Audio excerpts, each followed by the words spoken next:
সব ছেলে মেয়ের দিকে তাকালে কি বাবা মার দিল শীতল হয়ে যায়? যায় না। যারা সন্তানদের সবাইকে শিক্ষিত করেছেন তারা দেখা যায় বার্ধক্যে নিঃসঙ্গ থাকতে হয়। সন্তানকে যদি শিক্ষিত করার পর আপনার বার্ধক্য নিঃসঙ্গে কাটাতে হয়, আপনাকে বৃদ্ধাশ্রমে যেতে হয়, আপনাকে একাকী থাকতে হয়, আপনার মনে কষ্ট নিয়ে আপনাকে জীবন কাটাতে হয়, তাহলে এই শিক্ষা নয়। এই শিক্ষা যদি আপনি দিয়ে থাকেন তাহলে আপনার প্রয়োজন ছিল এর পাশাপাশি তাকে ওহীর শিক্ষা দেওয়া, কোরআনের শিক্ষা দেওয়া, হাদিসের শিক্ষা দেওয়া, আল্লাহর রাসূলের সাথে পরিচয় করানো, আল্লাহর সাথে পরিচয় করানো। যেই ছেলে তার রবকে চিনে, যেই ছেলে তার সৃষ্টিকর্তাকে চিনে, সে বাবা মাকে কখনো না চিনে পারে না। অতএব সন্তানদেরকে মানুষ করব তো ইনশাআল্লাহ। ঘরে ঘরে আজ বাবা মায়ের হাহাকার। অনেক বাবা মা হয়তো বলে, আর অনেকে মনের দুঃখের কথাটা বলে না। আমরা তাদের বিভিন্ন কথাবার্তা থেকে বোঝার চেষ্টা করি যে তারা বড় দুঃখে আছেন। তাদের বিল্ডিং দালান কোঠার কোনো অভাব নাই, গাড়ি বাড়ির অভাব নাই, ব্যাংক ব্যালেন্সের অভাব নাই, জমি জমার অভাব নাই, টাকা পয়সার অভাব নাই, ক্যাপিটালের অভাব নাই, ব্যবসা প্রতিষ্ঠানের অভাব নাই, সামাজিক অবস্থানের অভাব নাই।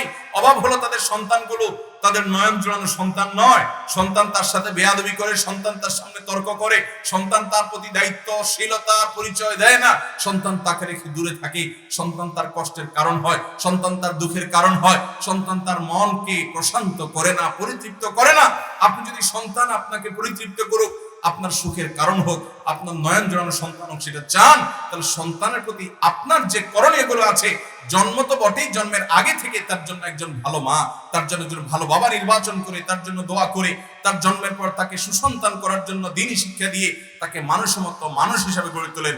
আল্লাহর শপথ করে বলছি, টাকা পয়সার অভাব থাকতে পারে, এই সন্তান যদি আপনার ঘরে থাকে, আপনার চাইতে সুখী আর কেউ হতে পারবে? আল্লাহ তাআলা আমাদের সবাইকে পারিবারিকভাবে আমাদের সন্তানদেরকে মানুষ করে সুখী হওয়ার তৌফিক দান করুন। চেষ্টা করবো তো ইনশাআল্লাহ। তাহলে 8 নম্বরের কর্তব্য, সন্তানের প্রতি তাদেরকে দ্বীনি শিক্ষা দেওয়া। ছোটবেলায় তাদেরকে কোরআন শিক্ষা দিবেন, কোরআন বুঝে পড়ার গুরুত্ব বুঝাবেন। বাসায় প্রতিদিন একটা সময় মোবাইল ফোনগুলো সবগুলো তুলে ফেলে দিয়ে, বন্ধ করে রেখে, সাইলেন্ট করে রেখে, পরিবারের সমস্ত সদস্যদেরকে সাথে নিয়ে তালিম করবেন। তালিম, কোরআনের আয়াত, তাফসীর, হাদিসের ব্যাখ্যা, ওলামায়ে কেরামের লিখিত বিভিন্ন জীবন পরিবর্তনকারী বই, এগুলো পড়বেন। 1 পৃষ্ঠা তাদেরকে দিয়ে পড়াবেন, নিজে পড়বেন, এরপর পর্যালোচনা করবেন এবং বই পুস্তক পড়ার কম্পিটিশন বাসার মধ্যে করবেন। করোনা যখন ছিল, আমি প্রতিদিন আমার বাসায় কাজটা করেছি। এরপর আর সময় পাই না, কিন্তু তারপরেও চেষ্টা করি, হাহুতাশ করি, অস্থির হই যে সন্তানদেরকে বাসায় প্রতিদিন একটা শিক্ষার আসর, জ্ঞানের আসর বসাতে হবে। শুধুমাত্র এই হুজুরের কাছে দিয়ে দিলেন আর আলিফ বা তাসা পড়লো, কোরআন রিডিং পড়ে দিল, দায়িত্ব খালাস হলো, এত সহজ নয়। আপনি নিজে সন্তানকে নিয়ে বসবেন, ঈমান নিয়ে আলোচনা করবেন, আমল নিয়ে আলোচনা করবেন, কোরআন হাদিস নিয়ে আলোচনা করবেন, কোন আলেমের বক্তব্য ছেলে মেয়েরা সবাইকে নিয়ে বসে শুনবেন, ওলামায়ে কেরামের সাথে সম্পর্ক রাখবেন, তাদেরকে দাওয়াত দিবেন। আপনার সন্তান দেখবেন কিরকম মানুষ হয়। সবাই ছেলে মেয়েকে নিয়ে পেরেশান, আপনাকে পেরেশান থাকতে হবে না ইনশাআল্লাহ। মোহতারাম হাজরিন, তাহলে সন্তানদেরকে 8 নম্বর তাদের অধিকার হলো তাদেরকে দ্বীনি শিক্ষা দিতে হবে, দ্বীনি মেজাজ দিয়ে গড়ে তুলতে হবে। নবী সাল্লাল্লাহু আলাইহি ওয়াসাল্লাম বলেছেন, মুরু আওলাদাকুম বিস-সালাতি হুম আবনাউ 7 সিনিন ওয়াদরিবুহুম ইযা বালাগু 10। তোমাদের সন্তানদের বয়স যখন 7 হয়, তখন সন্তানদেরকে নামাজের নির্দেশ করো। যখন বয়স 10 হয়, নামাজ না পড়লে শাসন করো, মৃদু প্রহার করো। কারণ নামাজ তাকে অন্যায় অশ্লীল কাজ থেকে বিরত রাখবে, বিধায় সেই অভ্যাস তাকে গড়ে তোলো। নবী সাল্লাল্লাহু আলাইহি ওয়াসাল্লামের একটা হাদিস থেকে আমরা জানতে পারি, তিনি বলেছেন, লা ইউআদিবার রাজুলু ওয়ালাদাহু খায়রুম মিন আন ইয়াতাসাদ্দাকা বিসা'। আল্লাহর রাস্তায় কোনো খাবার দান করলেন আপনি অনেক পরিমাণে, এটার চাইতে উত্তম হলো আপনার সন্তানকে আপনি আদব শিখান, শিষ্টাচার শিখান।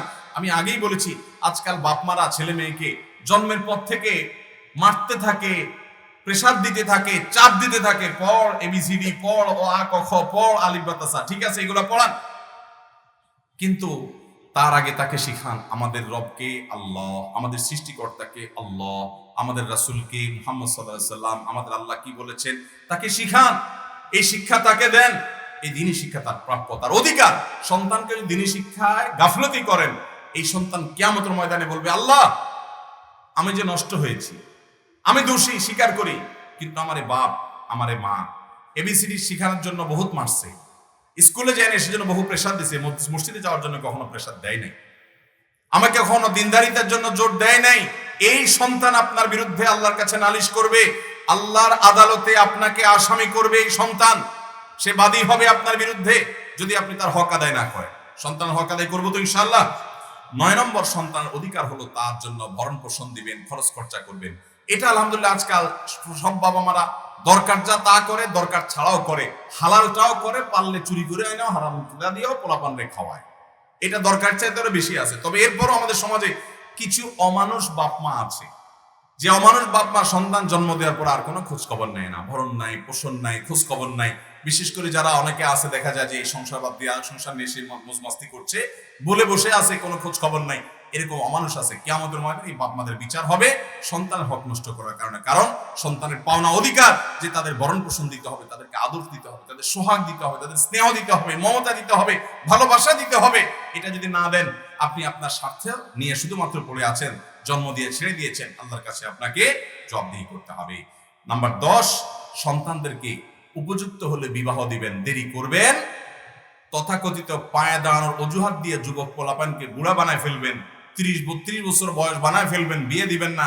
পোলাপান ফিতনার মধ্যে হাবুডুবু খাবে, আর আপনারা বিয়ে দিবেন না, বলবেন না আগে বাড়ি কর, জমি কর, বিদেশ কর, টাকা কর, পয়সা কর। এইসব করে করে পোলাপানের টাকা পয়সা মেশিন বানাবেন, তাদেরকে উপযুক্ত অবস্থায় বিয়ে দিবেন না। আপনি আল্লাহর কাছে গুনাহগার হবেন। আল্লাহ কোরআনে বলেছেন, ওয়া আনকিহুল আয়ামা মিনকুম ওয়াস-সালিহিনা মিন ইবাদিকুম ওয়া ইমাইকুম ইন ইয়াকুনু ফুকারা ইউগনিহিমুল্লাহু মিন ফাদলি। তোমরা তোমাদের অধীনস্থ সন্তান সন্ততিদেরকে বিয়ে দাও, তারা যদি অভাবী হয়, টাকা পয়সার টানাটানি থাকে, আল্লাহ ওয়াদা করেছেন ইন ইয়াকুনু ফুকারা, তারা যদি গরিব হয়, বিয়ে করার মাধ্যমে ইউগনিহিমুল্লাহু মিন ফাদলি, আল্লাহ তাআলা তাদেরকে ধনী করে দিবেন। অতএব সন্তানদের কিন্তু এটা অধিকার তাদের পাওনা। নবী সাল্লাল্লাহু আলাইহি সাল্লাম বলেছেন, তোমাদের সন্তানরা যখন বিয়ের উপযুক্ত হয়, উপযুক্ত পাত্র পাত্রী পেলে খবরদার দেরি করবে না। যদি দেরি করো তাহলে এই জমিনে ফিতনা ফাসাদ সৃষ্টি হবে। আপনার বিলম্বে ছেলেকে মেয়েকে বিয়ে দেওয়ার কারণে এই ছেলে মেয়ে যত আকাম কুকাম করবে, যত জিনা করবে, যত পাপাচার করবে, যত অপরাধ করবে, এর দায় আপনাকেও বহন করতে হবে। এর কারণে আপনারও গুনাহ হবে। অনেক বাপ মা এটা বুঝেন না। আজকাল চতুর্দিকে ফিতনা, অনেক মুরব্বীরা জানেন না ফিতনার কি অবস্থা। ফেসবুকে, ইউটিউবে পোলাপান বাঁচতে পারে না। বাঁচাতে হলে বিয়ের কোনো বিকল্প নাই। অতএব তাদেরকে উপযুক্ত হলে দ্রুততার সাথে বিয়ে দিবেন। অনেক বাপ মা বলে আগে আগে বিয়ে দিলে মহব্বতটা ভাগ হয়ে যাবে, যতদিন আমার রাখতে পারি ততদিন ভালো। এটা হলো বোকামি এবং এটা হলো স্বার্থপরতার কথা। সন্তানকে যদি আপনি যে মনুষ্যত্ব শিখান, সে সন্তান কখনো আপনাকে ভুলবে। আর যদি মনুষ্যত্ব না শিখান, বিয়ে আজকে দেন আর 2 দিন পরে দেন, আপনাকে বলবে সে বাধ্য, সে হয়তো স্মরণ রাখবে না।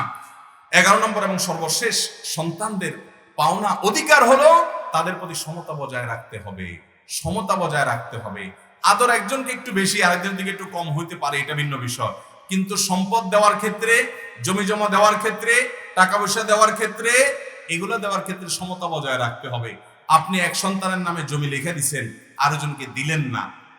একজনকে অনেক টাকা পয়সা দিয়ে দিচ্ছেন, আরেকজনকে বঞ্চিত করে দিচ্ছেন, এটা কিন্তু জায়েজ নাই। নবী করিম সাল্লাল্লাহু আলাইহি ওয়াসাল্লাম এক সাহাবী তার এক সন্তানকে কিছু সম্পদ দিয়ে এসে বলছেন, ইয়া রাসূলুল্লাহ, আমার অমুক সন্তানকে এই সম্পদ দিয়ে দিছি। নবী সাল্লাল্লাহু আলাইহি ওয়াসাল্লাম তখন বলেছেন, তোমার তো আরো সন্তান আছে, তাদেরকে দিয়েছো? বলে না, দেই নাই। তখন তিনি বলেছেন, দেখো, ইত্তাকুল্লাহ ওয়াদিলু বাইনা আওলাদিকুম, তোমরা আল্লাহকে ভয় করো এবং সন্তানদেরকে দেওয়ার ক্ষেত্রে সমতা বজায় রাখো, ইনসাফ করো। অনেক বাবা মা আছেন যে 2 চোখে 2 সন্তানকে দেখে, একজনকে দিতেই থাকে, আরেকজনকে দেওয়ার কোনো খোঁজ খবর নাই। একটা ছেলে লাখ লাখ টাকা কামায়, কোটি কোটি টাকা কামায়, তারপরও মা বলে কি, বলে যে ওর তো আসলে কিছু নাই, ও গরিব মানুষ। আছে না নাই? অতএব সন্তানদেরকে 2 চোখে দেখা এটা কিন্তু গুনাহের কথা। বাবা মারা আপনাদেরও বিচার হবে সন্তানদের প্রতি যদি বৈষম্য করেন, জুলুম যদি করেন, একজনকে দিন আরেকজনকে দিলেন না। অনেক সময় বাপ মা বলে কি, এই ছেলেটা আমার দিকে খেয়াল রাখে, এই জন্য ওর সব জমি জমা দিয়ে দিলাম। ও খেয়াল রাখে না, সেজন্য দিলাম না। জায়েজ নাই এটা আপনার জন্য। আপনার খেয়াল রাখার বিনিময়ে সে আপনার জন্য খরচ করছে, আপনি সেই খরচের টাকাটা দিয়ে দিচ্ছেন, এটা ঠিক আছে। যে আপনার চিকিৎসায় 2 লাখ খরচ হয়েছে, 2 লাখ দিয়ে দিলেন, 2 লাখের জমি দিয়ে দিলেন, যে বাবা তুই খরচ করছস, এই জমি সে বাবদ নিয়ে যায়, এটা আপনি দিতে পারেন। কিন্তু আপনাকে সে আদর যত্ন বেশি করে জন্য সব দিয়ে দিলেন, আরেকজন করে না, তাকে দিলেন না, এটা করতে পারবেন না। আপনার সন্তান হওয়ার সাথে সাথে তার প্রাপ্য অধিকার হয়ে গেছে। আল্লাহ তাআলা বলেছেন, আবাউকুম ওয়া আবনাউকুম লা তাদরুনা আইয়ুহুম আকরাবু লাকুম নাফআ, তোমাদের বাবা মা, তোমাদের সন্তানরা কে বেশি উপকারে আসবে তোমরা জানো না। অতএব আল্লাহ যাকে যা দিতে বলেছে তা দিয়ে দাও, তোমার বুঝে আসুক আর না আসুক।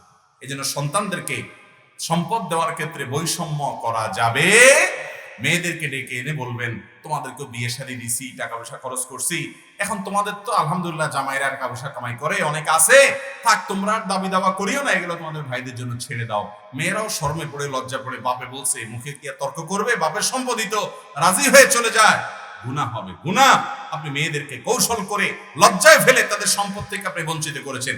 অনেক বাবারা আছেন দাড়ি পাকা, তাহাজ্জুদ পড়তে পড়তে এখানে দাগ পড়ে গেছে, 5 ওয়াক্ত নামাজ পড়েন, তাহাজ্জুদও পড়েন, নিয়মিত কোরআন তেলাওয়াত করেন, মাহফিল একটাও মিস দেন না, কিন্তু মেয়েদের হক ঠিক মতো বুঝাই দেন নাই। মনে রাখবেন, আপনি দুনিয়া থেকে যদি মেয়েদেরকে বঞ্চিত করে দিয়ে যান, আপনার মৃত্যুর পরে মেয়েদের পাওয়ার অধিকার নষ্ট করে দিয়ে যান, কিয়ামতের ময়দানে আল্লাহর কাঠগড়ার আপনি আসামি হয়ে দাঁড়াবেন। আপনার নামাজ কুলাবে না, আপনার সন্তান আপনার বিরুদ্ধে বিচার করবে। এই জন্য ভাইরা আমার, আমরা আমাদের সন্তানদের হক আদায় করবো তো ইনশাআল্লাহ। আমি এক নজরে আবারও বলে দিচ্ছি 11টা কর্তব্য। প্রথম, জন্মের আগে থেকে, সন্তান জন্মের আগে থেকেই বিবাহ করার সময় নেককার ভালো আল্লাহ বিরুর সঙ্গী এটা খোঁজা, যাতে করে সন্তানটা ভালো হয়। দ্বিতীয়ত, সন্তান জন্মের পরেই তার জন্য দোয়া করা, জন্মের আগে থেকে দোয়া করা, সূরা ফুরকান 74 নম্বর আয়াত, এবং জন্মের পরে দোয়া করা, উইযুকা বিকালিমাতিল্লাহি তাম্মা ওয়া মিন শাররি কুল্লি শাইতানিন হাম্মা ওয়া মিন কুল্লি আইনিন লাম্মা। তৃতীয় অধিকার হলো সন্তানের ডান কানে আযান, বাম কানে ইকামত দেওয়া জন্মের পরে। 4 নম্বর হলো কোনো আলেমকে দিয়ে, কোনো নেককার মানুষকে দিয়ে তাহনিক করানো, খেজুর চিবিয়ে তার মুখে একটু লাগানো। এবং 5 নম্বর করণীয় হলো তার সুন্দর একটা নাম রাখা। 6 নম্বর হলো তার জন্য 7ম দিনে আকিকা করা। 7 নম্বর দিনে তার চুল চেঁচে চুলের ওজন পরিমাণ সদকা করা। এবং 8 নম্বর হলো তাকে দ্বীনি শিক্ষা দেওয়া, নামাজের অভ্যাস করা, 7 বছর বয়স থেকে নিজের সাথে মসজিদে নিয়ে যাওয়া, অভ্যাস করানো, আল্লাহর কাছে দোয়া করা শেখানো, কোরআন তেলাওয়াত করা শেখানো, দ্বীনদারি শেখানো, ভালো পরিবেশে তাকে নিয়ে যাওয়া, ইমানদারদের কাছে নিয়ে যাওয়া, ভালো ভালো ফ্যামিলির সাথে নিয়ে যাওয়া, যারা আমল এবং ইবাদতের মধ্যে থাকে তাদের সাথে অভ্যস্ত করা। 8 নম্বর অধিকার দ্বীনি শিক্ষা দীক্ষা দেওয়া। আর 9 নম্বর হলো তাকে ভরণ পোষণ দেওয়া, আদর যত্ন সোহাগ ভালোবাসা দেওয়া। 10 নম্বর হলো উপযুক্ত হলে দেরি না করে দ্রুততার সাথে বিয়ের ব্যবস্থা করা। 11 নম্বর হলো সমতা বজায় রাখা, সন্তানের প্রতি পরস্পরের কোনো জুলুম, বৈষম্য, অন্যায় আচরণ না করা। আল্লাহ রাব্বুল আলামিন আমাদের সন্তানদের প্রতি আমাদের সকল কর্তব্যগুলো আদায় করার তৌফিক দান করুন। কিয়ামতের ময়দানে আমাদের সন্তানরা যেন আমাদের বিরুদ্ধে আল্লাহর কাঠগড়ায় আমাদেরকে আসামি করে যেন বাদী হয়ে না দাঁড়ায়, সেই তৌফিক আল্লাহ আমাদেরকে দান করুন। সন্তানদের হক আদায় করলে লাভ আমাদেরই হবে। এই সন্তান আমাদের দুনিয়া আখিরাতে মুখ উজ্জ্বল করবে, সুখ এবং তৃপ্তির কারণ হবে। আল্লাহ আমাদের সবাইকে সেরকম সন্তানের বাবা মা হওয়ার তৌফিক দান করুন। জাযাকুমুল্লাহু খায়রা ওয়া আখিরু দাওয়ানা আলহামদুলিল্লাহি রাব্বিল আলামিন।